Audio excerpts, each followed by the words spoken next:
Hi everyone. Recently SIPRI की एक report आई है। SIPRI mean Stockholm International Peace Research Institute. इस रिपोर्ट के अनुसार इंडिया वर्ल्ड लेवल पे टॉप आर्म इंपोर्टर है। अब यहाँ पे ये रिपोर्ट क्या बता रही है? ये बता रही है कि India at about 9.8% world level के आर्म इंपोर्ट को कंप्राइज करता है। अगर इसके साथ साथ सऊदी अरेबिया की बात करें तो 8.4% है, कतर 7.6%। अगर यहाँ पे यूक्रेन की बात करें, बिकॉज यूक्रेन अभी रिसेंटली इन्वॉल्व है रशिया के साथ वॉर कंफ्लिक्ट में, उस वजह से वहां का इंपोर्ट बढ़ा है, तो यूक्रेन का इंपोर्ट एट अबाउट 4.9% है। पाकिस्तान 4.3%। इसी तरीके से जापान की बात करें 4.1%। इजिप्ट, ऑस्ट्रेलिया, साउथ कोरिया, इन जैसी कंट्रीज में भी इंपोर्ट ज्यादा है इन आर्म एंड एमिनेशन का, एज पर दिस रिपोर्ट। अगर यहाँ पे बात करें एक्सपोर्ट लेवल पे कौन सी कंट्रीज आ गई है, तो यूएसए नंबर 1 है। 42% टोटल एक्सपोर्ट जो है यूएसए से आ रहा है। इसके बाद जो है फ्रांस 11%, रशिया 11%, 5.8% चाइना है, एंड 5.6% के अराउंड जो है जर्मनी है। तो इस प्रकार की कंट्री जो है लीडिंग रोल प्ले कर रही है एक्सपोर्ट में, एज पर दिस रिपोर्ट।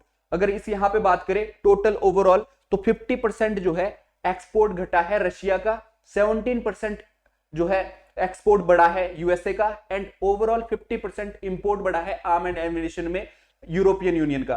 तो इस प्रकार की जानकारी ये रिपोर्ट हमें दे रही है। अगर आप इंडिया की बात करें तो इंडिया कहां से अपने जो है आर्म एंड एमिनेशन को इंपोर्ट कर रहा है, तो यहाँ पे लीडिंग रोल प्ले कर रही है 4 कंट्रीज। इसमें आती है, जैसे टॉप लेवल पे है रशिया। रशिया पे हमारी डिपेंडेंसी पहले भी थी, अभी भी है, लेकिन ऐसा देखने को मिला है कि थोड़ी डिक्रीज हुई है। एट अबाउट आज की डेट में 45% जो आर्म एंड एमिनेशन है वो रशिया से आ रहा है। इसी तरीके से फ्रांस की बात करें तो 28% फ्रांस से आता है। इसी और उसके बाद जो है यूएसए का रोल है। यूएसए से कितना आ रहा है? That is 11.1%। USA followed bye Israel 7.7%। इस तरीके से जो है ये कंट्रीज लीडिंग रोल प्ले कर रही है। इनके साथ साथ कुछ माइनर कंट्रीज भी है, जैसे साउथ कोरिया की बात करें, यूके की बात करें, जर्मनी या फिर साउथ अफ्रीका, इस प्रकार की कंट्रीज से भी हम इंपोर्ट करते हैं।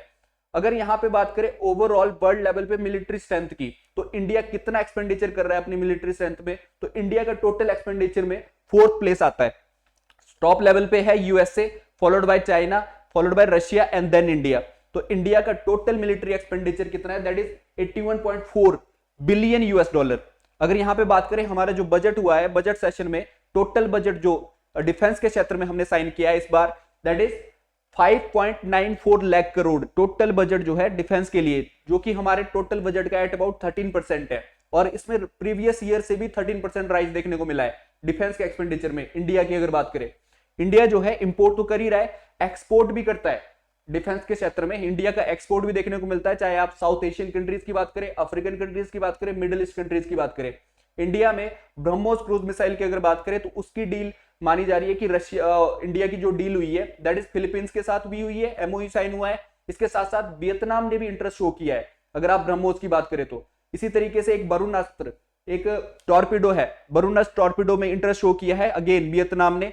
एंड आकाश एक मिसाइल है, that is surface to air missile, और इस मिसाइल में भी कुछ कंट्रीज इंटरेस्ट शो कर रही है कि वो कंट्री डिमांड कर रही है इंडिया से। अगर यहाँ पे बात करें आकाश मिसाइल में, तो फिलीपींस है, इजिप्ट है, अर्मेनिया है एंड वियतनाम है। इस प्रकार की कंट्री जो है इस तरीके की मिसाइल की डिमांड कर रही है। तो इंडिया जो है अपनी टेक्नोलॉजी को एक्सपोर्ट भी कर रहा है इन कंट्रीज के लिए।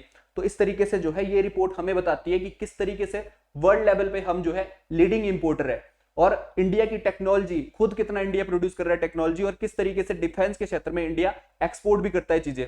तो इस प्रकार की जानकारी आपसे शेयर करनी थी। I hope you like that video. Thank you and have a nice day.